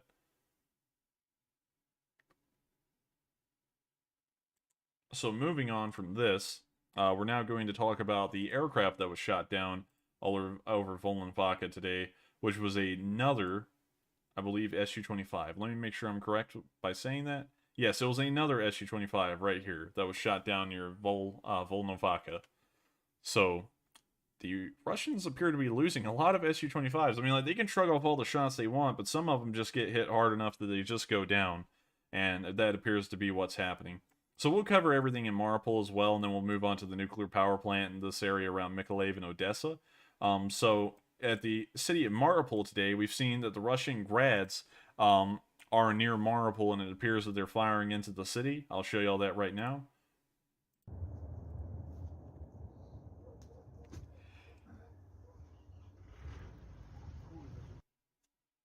And as you can see, they're firing into the city from what it appears in the video. Meanwhile, in the city, we could see that there's a whole bunch of people looting the mall at Mariupol. It's been removed, apparently, by the mods, but it still runs for us. And it's understandable that they're looting because the Russians may come in and burn this mall down within the next day. We've seen that happen a lot. So I guess they're trying to get everything out that they can possibly get out. Золото, драгоценности. Вот они, патриоты местные, которые разбирают все. Отлично. Вот они, волшебники. Все довольны. Все хотят побольше вещей. Люди, держитесь. I mean, it's understandable why they're getting concerned and they're somewhat fearful and they're going to start looting the store. But hopefully order can be maintained within Mariupol, although the situation is looking somewhat dire for the defenders, considering that they're surrounded and it appears there will be no relief during the siege for however long it may last. Meanwhile, Russian attack helicopters have been attacking the city of Mariupol today, as can be seen in this video. I'll just show it to y'all real quick. It's rather self-explanatory.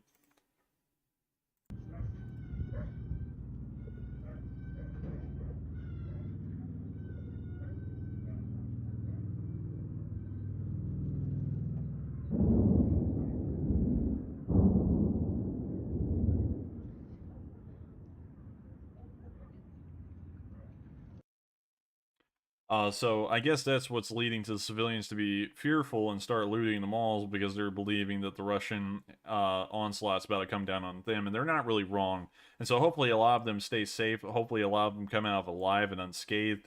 And hopefully they can hold the Russians off for as long as possible and tie up a decent amount of Russian forces around the city in doing so, and buy the rest of the defenders some time. So finally, we're going to move on to the nuclear power plant. I know this has been on a lot of people's minds. A lot of people have been asking what's happened.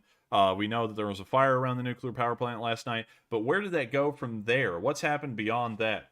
Well, I kind of explained it earlier in the stream, but I'll explain it again just in case if people are new here.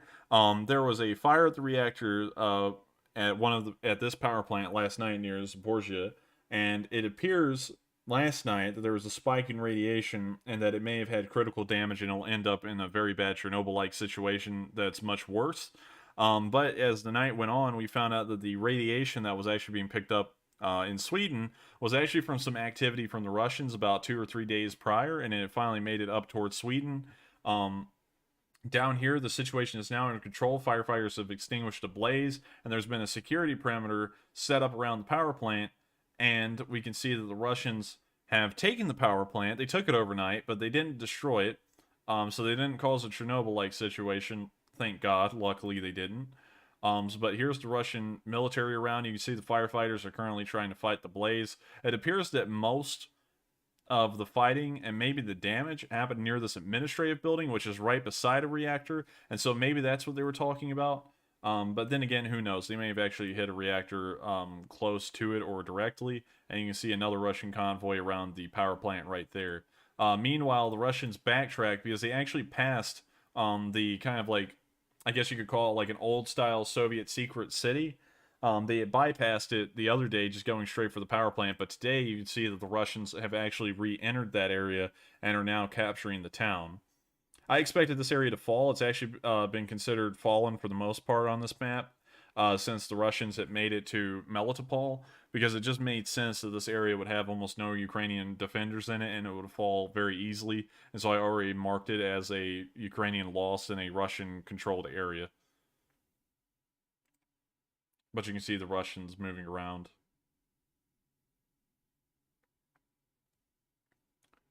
And with that, I'm not going to show too much of that because it's just the same thing. It's just Russians walking around that kind of like town square.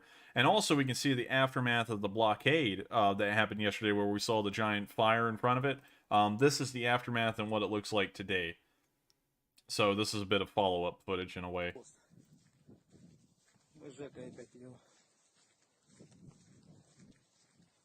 You can see that the trucks were pushed out of the way. They were in the middle of the road. A lot of the fences are down. It looks like cars have been burned all over.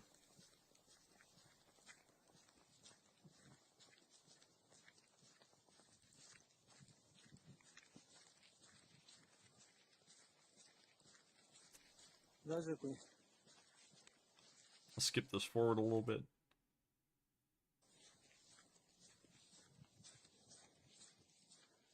Блокпост Энергодара 4.03.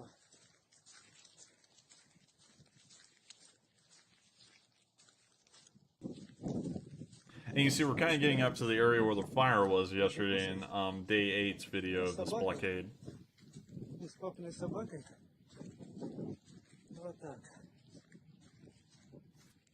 But it appears sadly that the civilians were pushed off the road eventually, although we saw that they were piling up there, and the power plant was sadly taken, but it was going to be inevitable at this point. And so for that, I'm going to make sure to edit this front line on stream to account for the loss of the power plant. So there we go. That's now under Russian control entirely, and now they control everything from Kherson to Berdyansk, and now they're besieging Mariupol, and they've gone as far north as Zaporizhia, although we know that the Ukrainian defenders are still fighting for Zaporizhia right now bravely, and we do not know how long they will hold, but I suspect that they'll probably hold for a good while because it looks like a choke point. So anyways, moving on to the area around Kherson, today we could see that there was a picture of some Russian troops inside of an elevator. It's really funny because they all figured out that there was a camera in there, and the guy took the picture at the time that all three of these guys looked up at the camera and found out they were on a camera. So that was funny. And also it's really interesting to me that they have like the victory parade kind of like stripe, you know, that black and orange stripe on them. That's really interesting. But nonetheless, it's a rather simple, self-explanatory picture. There were some VDV troops in an elevator somewhere, and a picture was taken of them. So now we're going to move on to Kherson, because someone was talking about there was propaganda coming from both sides. But I'm about to show you now that the Russians actually are setting up a propaganda situation. Yesterday, there was someone in the comments of one of the live streams after it became a video, and they sent a link to a video where the Russians were handing out humanitarian aid in Kherson, like food and stuff, from a truck. I deleted the comment because it was pro-Russian, obviously, but today we can see that that in fact was a setup, and I'll show that to y'all.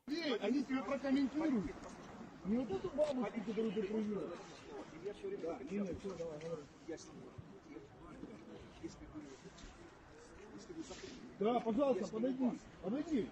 Хотя проведут два бойца. Мы не тронем, мы все мирно. Подойди, мы не такие. Подойди, спроси у людей.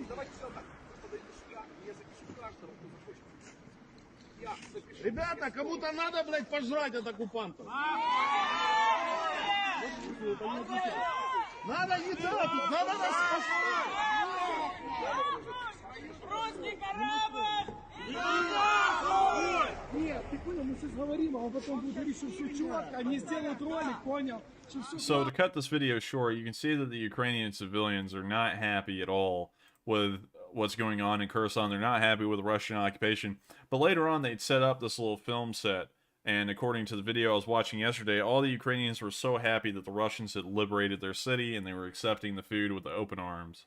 So you can see that Russian propaganda is at work. I wish I had actually saved that video in hindsight, but it was a pro-Russian comment in the chat of the video.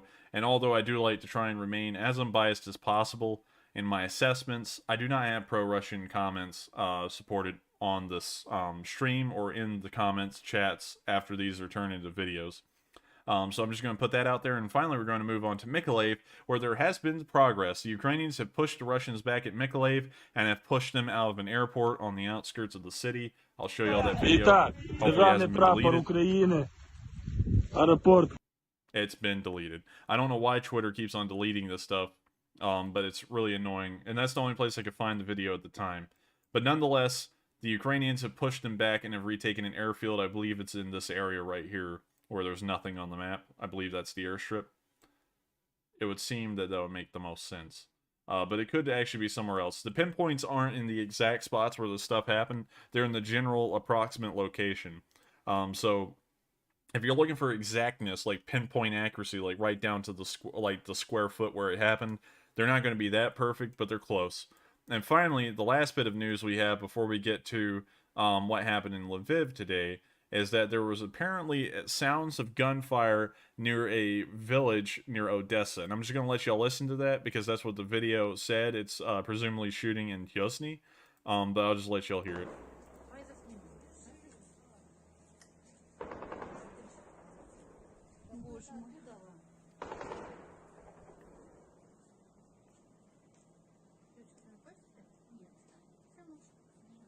It seemed like there was a naval invasion fleet heading towards Odessa yesterday, and perhaps they've already tried to land near this village, but that information's unknown at the moment, and it's purely speculation, so I have to try and find more information on that tomorrow. So cutting that a little short because the rest of the video is silence, we're finally going to move up to Lviv, where some Ukrainian soldiers have gotten some gifts, and it appears that they're getting more thermal scopes. It's like a candy store with the amount of equipment they're getting, and it's a very good thing that they're getting this kind of equipment too. It looks like it's coming straight out of like a department store as well. So you know it's decent quality. It's nothing military grade that'll fall apart. It's probably better made than most military stuff. And so you know they're happy to get that stuff. And so On that note, I've covered all the information I have from Ukraine today, and around the world, as a matter of fact, and so I'm going to answer all of the questions I possibly can. Let's see, perhaps Russia considered a superpower only because they have nuclear weapons?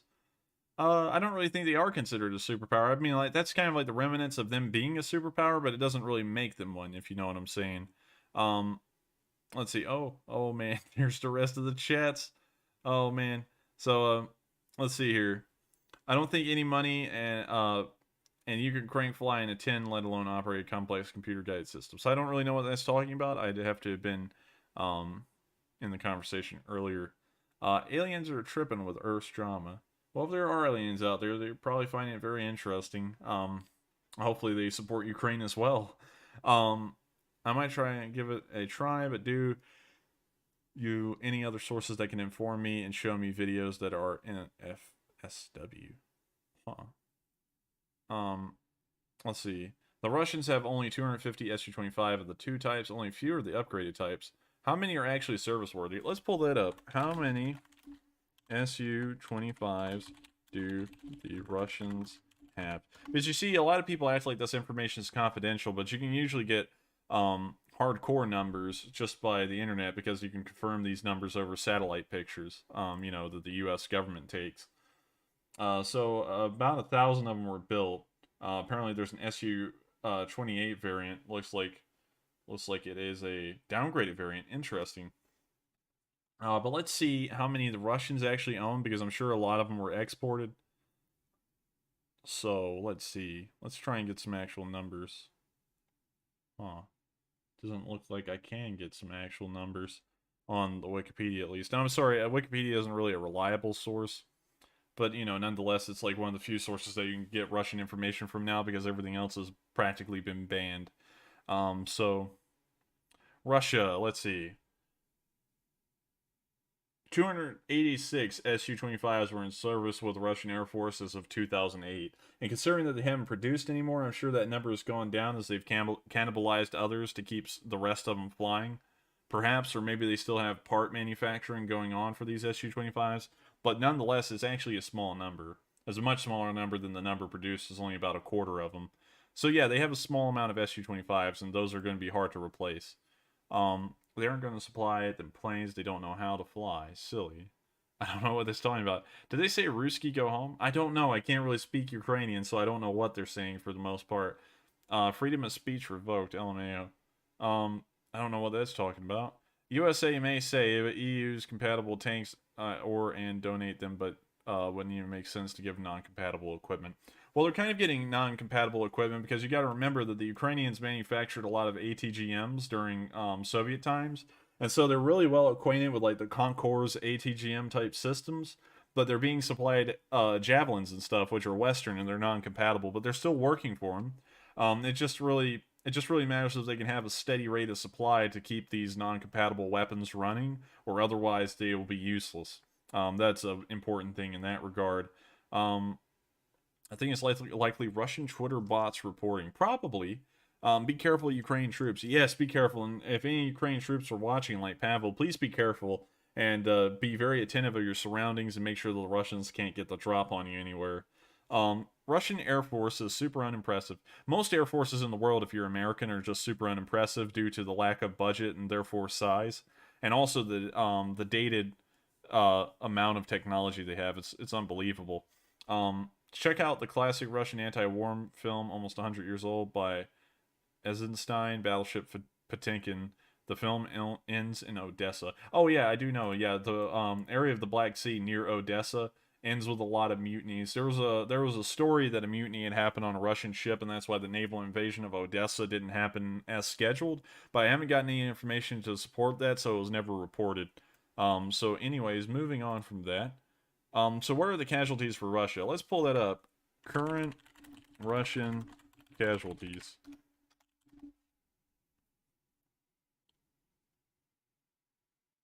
Let's see if CNN actually has honest numbers. I bet you they're probably reporting Russian numbers because they love to take Russian information and use it.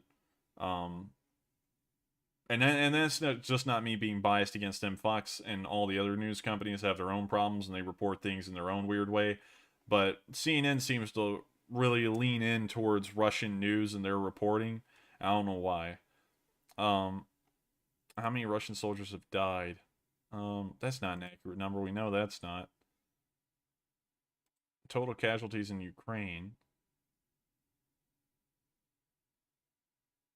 Oh, that's weird how they have like the open casket stuff over there. It's almost like Awake in ways. You know, open casket's still done in America, but I feel like that's kind of dying down. It's kind of weird to see that other cultures still like embrace the open casket kind of thing. Let's see. I can't really find any numbers to back that up right now, but I believe the last I heard, the Ukrainians were claiming that they had killed 9,000 Russian soldiers as of now. So that may not be true. You may want to check those numbers yourself. I'm simply hesitant to believe Western media. I'm not pro-Russian in case anyone was wondering. I would be more lenient towards Western media than Russian media because, you know, you got to compare them to one or the other. While Western media isn't entirely truthful all the time, Russian media is almost not truthful at all. And so, you know, you really have only two options. Or you can come here where I try and report the most honest information possible. But you have two options. You have to pick the one over the other because either you take some kind of news and there'll be one of those two options, or you take no news and you know, you just don't get any news. So moving on from that, let's see. Are you free to go elsewhere and say what you were free to go elsewhere and say? Oh, well, that's a comment in the chat thing. Let's see. Poor seasonal planning, poor morale, poor logistics, stiff resistance didn't break Ukrainian will to fight through shock and awe. Can Russia even make a real breakthrough at this point? No, not in my opinion. They've broken the Ukrainians have broken the siege in Kiev and Kharkiv, and it appears that the Russians have kind of stalled everywhere. And while they are bombarding cities, I believe that's because they've taken so many losses at this point that they have abandoned the modern strategies of mitigating civilian casualties, and they are at the point where they're thinking, regardless of the casualties, we're going to go and just start bombarding these cities and wipe up what's left if we can. Because their first like few days worth of tactics around the whole first week, suggested that they thought that this would be easy, and so they can actually go into the city and just fight it out with the remaining units that would be around, because most of them probably would have collapsed and surrendered. But then they found out that was wrong. And you could tell that by what happened in Kharkiv as they moved in and now they've moved out, because you haven't seen any videos of Russians moving through Kharkiv anymore. You haven't seen that in Kiev either, because they've been pushed almost entirely out of the city. And so that's kind of like the current position. I don't think they'd be able to make a major breakthrough anytime soon, really. But that's my opinion as well. I just want to make that clear. That's my opinion. Can you give your projection about when the war will stop and how it will end? I can't really give an accurate projection as to when it will stop, because it's kind of like dependent on a lot of factors, but I believe it'll probably end within the next week or two, perhaps. It's not going to last as long as most wars, because it's a really high casualty and higher attrition rate kind of war at the moment, with how logistics are going for the Russians and how many casualties they're taking, according to the Ukrainians. And so, going off of those two things, I don't think this will be long-lasted, because it looks like it's going incredibly poor. And the Russians can only hide that from the public for so long, considering that a Russian major general was killed. And, you know, this information will get to the Russian public eventually, even if the news is lying to them day in and day out. So there will be a lot of political pressure inside of Russia, and it's going to lead them to have to start kind of like drawing the line where they'll end this entire war and start actually taking peace talks seriously. Ukraine is an arms dealer's paradise right now, because only arms can keep your liberty. That's true. Usually people in the West, because we've been so detached from war for such a long time, believe that weapons aren't really an essential part of life. But as you can see in Ukraine, it appears that an armed populace is very important to a nation's defense. And while America isn't in a position like Ukraine where enemy countries are right on their border and could invade at any minute, you can see that the right to bear arms, not to be political or anything, is rather important to a modern nation that may be in peril of some kind of war, at least in Ukraine's sense. But I'm not going to get into politics on that. Pretty cool seeing Ukrainians getting all that awesome weaponry. It really is, you know, it's really neat to see that they're getting just a smorgasbord of all the Western world's weaponry, and it's good stuff too. I mean, it's not like the second-hand hand-me-down stuff. Actually, a decent amount, because I live in the Southeast, so I keep up with Southeast news, but most of the Javelin missile launchers that have been sent to Ukraine were made in Alabama. So that was a really interesting thing to me, that an area around where I'm at is actually getting really heavily involved in this war in terms of producing equipment for it. Big gun being used from a snipe platform, likely covering a road. I don't know what that's talking about. Okay, Ukrainian forces were with a CNN reporter that pushed up to the other side of the river from miles away, and the TV reporter from CNN had the camera pointed at the nuclear power plant.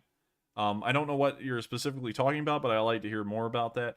Volunteers get new toys too, boys. Well, hopefully they do, because if they didn't, they'd just be walking up there with a pitchfork or something. Will Ukrainians build IEDs similar to what they did in Iraq and Afghanistan? I don't know. It doesn't really look like they've been using a lot of that now, and it doesn't look like there's been a lot of reports of it, but they may if the war continues to go on for much longer. What's the site called, or do you just Google the specific places? Oh, you're talking to Ken Scott, sorry. Thanks for your job, very important for history archives. No problem at all. It's my pleasure to do this. I'm doing this for some friends, and I'm sorry if I kind of sound tired. I really am. I try and not sound tired as much as possible, but tonight I'm very tired, and I'm very sorry about that if that's reflecting in the quality. U.S. Secretary of State Anthony Blinken says he is convinced Ukraine can win its war with Russia. I believe that too, and I'd have to agree with Blinken on that is a high possibility that they may get a very good peace agreement. But I believe that the Russians would only settle for, at worst, Ukraine remaining a neutral country with no limit on their military. Like, they won't have to demilitarize or anything, but they'll have to remain neutral, so that way they have a buffer zone in between NATO. Because Russia's main concern right now, to cover this for a very short amount of time, is that if Ukraine join NATO, they have thousands of miles of extra front line that they have to cover in the event of a war with NATO. And we know that wouldn't happen. A war with NATO would not happen because of nuclear destruction. We can see that NATO's scared of that now, and Russia is probably scared of it, and they're just bluffing. But you can see that that's a major concern of theirs, and that's why they're fighting so hard for Ukraine. And so I believe that if the Ukrainians win this defensive war, it'll be on some kind of agreement that Ukraine vows to stay neutral and not really align with Russia or NATO, and they just kind of sit there in between the two, is what I believe will probably be the peace agreement. They can do it. If you're talking about the Ukrainians, yes, they can do it. They can hold. Let's see. Russians shot at March reporters earlier today, wounding 2 of their crew. I saw a little bit of that, but the video didn't mention a location from the source I saw it from, so I didn't include it because of a lack of location. And, you know, I mean, I include some things that lack location, but I do that because they're actually, you know, they don't really need a location. It's just showing you something. But with the reporter stuff, I wanted to know a location, and I couldn't get one, and so I omitted it. So if you could give me a location for that, I'll probably try and include that. The Starlink is USA COVID weapon. War is Russia, and suppressing the people is China. What? We're going to move on from that. I'm sorry. Likely just shy of Ukrainians' numbers and much higher than Russia's. Yeah, well, yeah, now that they've mobilized a lot of their territorial defense units, they probably have an amount of forces that are higher than Russia's, at least in terms of manpower. They already had to link to that in the Discord, though, so it's way easier to stay up to date using that. That's very true. Oh, wow, the chat's gone wild. Oh, man. It's crazy. I love that y'all are commenting. Keep the comments up. I'm probably going to, you know, end the stream here within the next 6 minutes. It'll be about 10 minutes away, really, but, you know, it's been a very fun stream. I'm very glad you all showed up, and keep asking the questions. I'll try and get around to all of them. Do you think Putin will be assassinated? Kind of half and half. I mean, like, he could get exiled, he could flee, or he could be assassinated if this really goes south government-wise. Thank you to all the mercenaries that show up to help Ukraine. Please let us know your names. Prayers to you and your families. We'll never forget we can't change your mind. Peace on earth. Yeah, that's a good thing. Yeah, that's a very good thing. Stream Enforcer, I was wondering, and they were transporting ammo inside ambulances. I actually covered that yesterday, I believe. So if you want to see that, go click on the Day 8 map on the Discord server, link in the description below, and make sure to take a look at that. Where are Russian MVGs? I don't think they have a lot of them, but I don't really know the actual numbers of MVGs they have, because no one really keeps a figure on that. Have Russian Spetsnaz been deployed, and if so, what are their casualties? I assume it's a lot. We know that Spetsnaz has been deployed, but we don't have exact numbers on any unit's specific casualties. but I'm sure that'll start coming out after the war is over, is that we'll start getting some more truthful casualties figures from both sides. Let's see. Russian using payphones in Ukraine to communicate. Oh no, if they are, it's literally Georgia. They had the same like communication breakdown during their war in Georgia in 2008, 2009, and the Russian commanders had to like use payphones and like dial up with a credit card and stuff to be able to call Russian command headquarters. Oh man, if they were doing that, that's literally like a callback to like 10 years ago. Well, more than that, it's like 14 years ago at this point. And if that's what happened, they haven't learned a damn thing from then to now. And that's just hilarious to me. It tells you that there's been no progress because they can't even remember how badly communications went in Georgia. You know everything else is being run terribly as well because apparently they haven't learned lessons from any of the wars they've been in. I'm pretty sure a lot of those weapons are going to end in drug cartels' arms. That'll have to be a problem for after the war. Right now, they're trying to defend a country, and I believe that making sure the country survives is much more important than ensuring that there won't be drug cartels later. While it is true, you know, that probably will happen, survival of the nation takes paramount to that. Yeah, smoke crematorium is generally considered fact, not rumor. That's true. Gwen Marie, hit the like button. Yes, if everyone could hit the like button, I'd be very appreciative because it does get this out to more people. And I've noticed that a lot of people do think that I report honest, good news, and I'm trying the best I can. And so if you like it, it gets out to more people, and more people can see the news. So do you think Ukraine will be a part of NATO if they win? Probably not. I kind of covered that a little bit earlier, but probably not because Russia needs Ukraine to be NATO, to be neutral. And NATO doesn't really need Ukraine to be in NATO. While they can be like an economic partner in the EU, which I can see no problem to because the EU, while it's trying to become more than just an economic union, it really just still is an economic union, so I don't really think Russia would have a problem with them joining the EU, but I think they would have a major problem with them joining NATO. So probably at worst for Ukraine, they would have to sign a peace treaty claiming that they would be entirely neutral from then on, and they wouldn't side with Russia or Poland. Well, not Russia or Poland, Russia and NATO, and they would just kind of have to live in between the two as kind of like a buffer country. Let's see, do you think Russia and Ukraine will have same number of support? Will it be a course of World War III? I'm not really sure how to answer that question. So I'm going to move on. I'm sorry I can't answer that. I believe that it's just because I've kind of gotten a little hazy because I'm tired and I can't really understand the question that well. Putin has planned to declare complete, indisputable military victory on the evening of Sunday, 27th of February, announced the end of the so-called special operation. Valery Solovey, political scientist. Well, one thing I heard that was interesting is that the former president of Ukraine, before he was deposed in 2014 and fled the country due to a whole bunch of things that happened during the Euromaidan riots, he was in Belarus before this started, just a few days before. And so what a lot of people were thinking is that the Russians thought this was going to be an absolute blowout for them. They would win within several hours, pretty much, and they would declare that this president, who was kind of ousted before his term was over by like 8 months, they were going to declare him as the legal president of Ukraine, and that was going to be their puppet leader. And it makes a lot of sense. That story made a lot of sense to me. So I believe that that may have been Russia's plan to have declared victory on the 27th and installed him as the president of this puppet country until they start kind of like cutting up some chunks of it and maybe giving it to the Russians or something like that. Anyways, moving on. Ammo Inc., based in Wisconsin, just donated 1 million rounds of 7.62 by 39 to Ukraine. Wow, that's a lot. You know, for an army, that's not a lot, but for a individual company, that's a lot. Hopefully they sent over some 5.54 as well. No, 5.45, I believe, is the correct caliber for an AK-74. Because they'll be needing that a lot as well. I think they should get more lethal drones in the absence of an air force. They could use any airfields to launch and keep the Russians guessing. Yeah, they're getting a lot of TB2 drones from Turkey at the moment, so I believe they are going in that direction of having drones because they're a lot easier to operate, they take less training, and they're also harder to detect and destroy. Any reports on the recent European and U.S.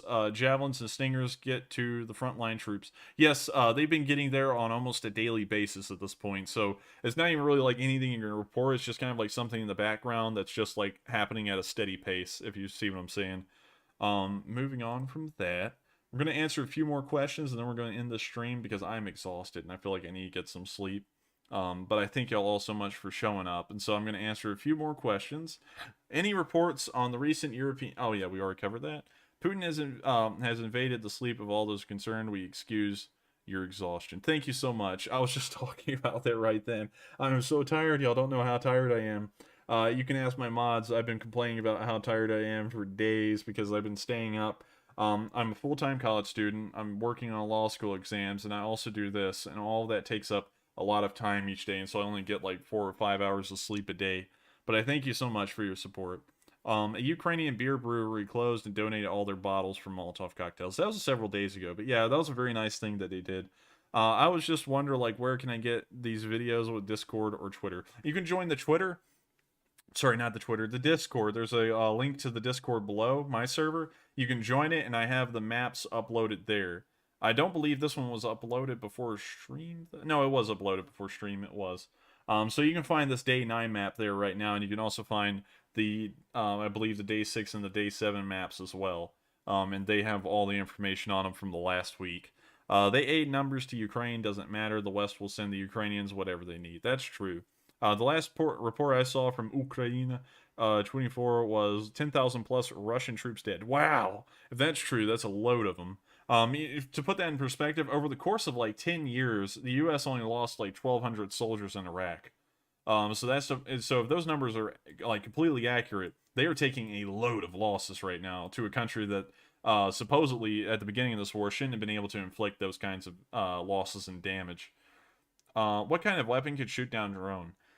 Usually, I really think anything could shoot down a drone as long as they can find it. I think the problem with drones is that they're really hard to find. With radar and stuff like that. So I don't really think it's a matter of what can shoot down a drone. It's more of a matter of what can see a drone to shoot it down. It's not political. It's just facts that an armed population is very important. In World War II, the Japanese were terrified to invade the U.S. because they said there was a gun behind every blade of grass. That's true. I believe an armed populace...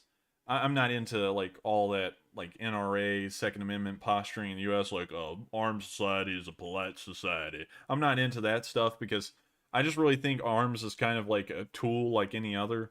I don't really think there should be any restrictions on that kind of stuff in most countries because usually it's like a net neutral. I mean, like there's really nothing like usually if you ban guns, you usually get an increase in crime.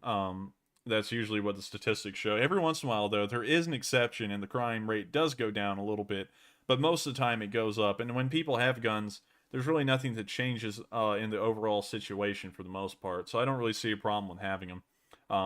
But I'm not trying to get really political about that or anything. Since Russia is shunned, will this push him in closer with China and North Korea? What's up with India? They're already really close to China and North Korea, kind of before the war, but everyone's kind of trying to get away from North Korea because, I mean, like, I don't really know how to explain it. No one really just wants to be chummy with North Korea like they used to be back in the old days when the Cold War was going, because Russia's kind of tried to rebrand itself a little bit from communism to, an authoritarian democracy on the surface. And so they haven't really been supporting the North Koreans with much of anything, but the Chinese have. But the Russians probably will align themselves much closer with China as a trade partner because that's really all they have left. NATO is a defensive pact, purely defensive. Yes, but sometimes in the premise of being defensive, sometimes people take offensive action, kind of like in Iraq and Afghanistan. Hit the like button. Thank you so much again. Let's see. I'm going to answer a few more questions and then I'm going to go. Let's see. That's what law school does. We are vampires. Yeah, that's true. Let's see. Do not sweat your LSAT. They're not that hard. Oh boy. I don't know if you've taken one or not, but they're pretty hard. I mean, like, they're not too hard. I mean, like, they're easy enough, but to get a good score, to get scholarships, they're kind of tough. let's see, where are the Chechens doing currently? They're currently north of Kiev. I have someone who actually has family there at hospital right now, and they said that the Chechens are there, but they are kind of just sitting around in the area. Saw where Turkey said the drones are being sold, not given as aid, probably to keep from getting invaded. Probably true. You guys really need to get some rest. I have to agree. We're about to get some rest right now. Man, I want an AK-74 now. Everyone wants an AK-74, and if you go over there and you sign up, you'll get one for the duration of the war. They'll probably ask for it back, though, and you probably won't be able to leave Ukraine with it anyways, but you could have an AK-74 for a while, and you could help a worthy cause. Also, speaking of worthy causes, if you'd like to donate and help out any of the causes that are trying to help Ukraine right now, there's a link in the chat, there's a link in the description below that will take you to some charitable causes that can help you help Ukraine. So if you want to help them out, make sure to go click those links. 2 more questions, and then I'm going to roll. 7 a.m. Another day should be starting with the sun shining on the Ukrainian flag in Kiev. It will. The Russians closing in on Ukraine.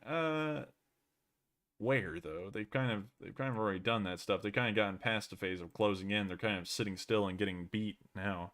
And the last one from Paul: if Ukraine joined the EU, they would be subject to EU gun control on the citizens. I don't really know how EU law works like that, but maybe they would. Maybe they wouldn't. I don't really know. I can't really talk about that either way because I kind of lack knowledge on that. But anyways, it's been a great stream, everyone. I've enjoyed y'all all being here. I love the questions y'all have asked. They've been really good. Hopefully I've given y'all a little bit of extra information that y'all haven't heard about today and some new stuff. But I'm very appreciative of all y'all being here, and I hope y'all have a great night. To all the Ukrainians watching the stream, stay safe, and I'll see y'all tomorrow. The stream runs every single day at 10 p.m. Eastern Standard Time, and I cover the past 24 hours events during each stream. Thank you so much, and I'll see y'all all around.